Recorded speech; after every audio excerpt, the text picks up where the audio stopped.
Hello.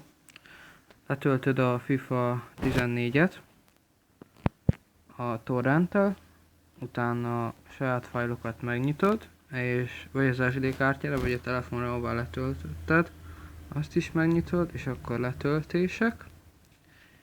És itt van a FIFA 14 by EA World Joker. Megnyitod a komot, ezt a fájlt, vagyis mappát áthelyezed a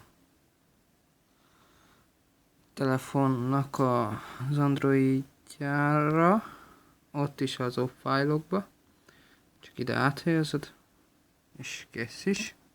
Feltelepíted az APK-t, ami itt van, és utána jó lesz a játék. Egy-két dolgot még letöltesz a játékba, Wi-Fi-vel is működik a játék.